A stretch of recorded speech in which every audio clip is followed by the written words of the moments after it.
इतवार के दिन ज़्यादातर लोग काम करना पसंद नहीं करते हैं। वो भी यही सोचकर आज देर से ही उठी। अपनी उम्र के आधे दिन गुजार दिए थे उसने, और बाकी के दिन बस यही कोशिश थी कि उसका बच्चा कहीं अच्छी जगह लग जाए। नहीं तो वो भी अपने पिता की तरह एक मजदूर मात्र बन के रह जाएगा बस। दिमाग में इतना कुछ लिए हुए जब रसोई घर पहुंची तो शरीर ठंडा सा पड़ गया। दरअसल आटा खत्म होने वाला था।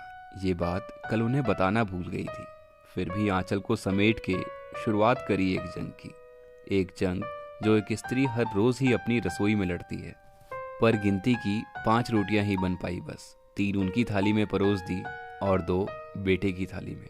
खुद की भूख तो बनाते हुए ही खत्म हो गई थी, पर आंखों में कोई गम नहीं था। हाँ, पर मन से खुश थी कि परिवार के लिए पूरा कर दिया। खाना खाते हुए जब पति ने पूछा कि तुम क्यों नहीं खा रही हो, तो बोल दिया झूठ कि व्रत है आज मेरा। 2 रोटी खाते ही वो भी उठ गया। जल्दबाजी में शर्ट बदलते हुए बताया कि आज मालिक ने जल्दी बुलाया था, खाने के चक्कर में याद ही नहीं रहा। वो भी उठी और थाली को हटा दिया वहां से। वापस आई तो बेटा भी एक ही रोटी खाकर उठ गया। कॉलेज में एक पार्टी थी, वहीं जल्दी जाना था। फिर समेट लिया उसने खुद को और बची हुई रोटियों को खाकर पूरा किया एक स्त्री का धर्म। एक धर्म जो उसे एक माँ और एक पत्नी बनाता है। पर इन सब के बीच आज फिर से भूल गई कहना कि आटा खत्म हो गया है। एक स्त्री होना सच में आसान नहीं है। उठाने पड़ते हैं 100 दर्द, वो दर्द जिनकी कोई दवा भी नहीं है। फिर क्या था, बिछा दी नजरें चौखट पे कि जब आएंगे तो वो कह सके उन्हें कि आटा खत्म हो गया है, वो भी ले आओ। शाम हुई तो चौखट पे कदमों से पहले आटे का थैला आ गया। उसकी आंखों में खुशी और मन में सवाल ठहर गया। सवाल ये, क्या इन्हें पता चल गया था मेरे झूठे व्रत के बारे में? तो मतलब मालिक का जल्दी बुलाना एक झूठ मात्र ही था बस, मेरे ही झूठ की तरह। क्या पुरुष सच में इतना सरल होता है जो जान लेता है हर अनकही बात को और कर देता है त्याग बिना कुछ कहे?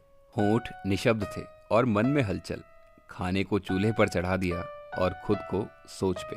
तब तक बेटा भी आ गया। वैसे तो हाथ खाली ही रहते थे, पर आज संग में थी मिठाई और कुछ खाने का सामान भी जो पार्टी में से बचाया था शायद। मन की हलचल जैसे पल भर में ही शांत हो गई। पार्टी में जल्दी जाना भी एक झूठ ही था, मेरे ही झूठ की तरह। बेटा कब इतना बड़ा हो गया पता ही नहीं चला। त्याग जीवन का आधार है, और बिना आधार के जीवन मानो बस एक बहते पानी की तरह है, जिसमें गति तो है पर ठहराव नहीं। त्याग सिखाता है आपको समर्पण की एक भावना, जिसे प्रेम कहते हैं। वो प्रेम जो एक परिवार में होता है, जो बांधे रखता है एक दूसरे को एक साथ। हमें चूल्हे पर एक काम करती हुई महिला तो नजर आती है, पर नहीं दिखता है वह पुरुष जिसकी वजह से वो चूल्हा कभी खाली नहीं रहता। नहीं दिखती है वो औलाद जो सारी उम्र उस चूल्हे से पकी हुई रोटी का कर्ज उतारती है। परिवार यूं ही चलता है एक दूसरे के साथ, फिर चाहे सहारा झूठ का ही क्यों ना लेना पड़े। एक पत्नी का अपने पति के प्रति झूठ, एक बेटे का अपनी माँ के प्रति झूठ, और एक पुरुष का अपने परिवार के प्रति। मैंने बचपन से ही झूठ के बारे में बहुत कुछ सुना है। सुना है कि झूठ के पैर नहीं होते, वो टूट जाता है एक सीमित समय के बाद। पर आज झूठ से भी प्यार हो गया मुझे। अगर झूठ का चेहरा इतना हसीन है तो मुझे कोई सच सुनना ही नहीं है।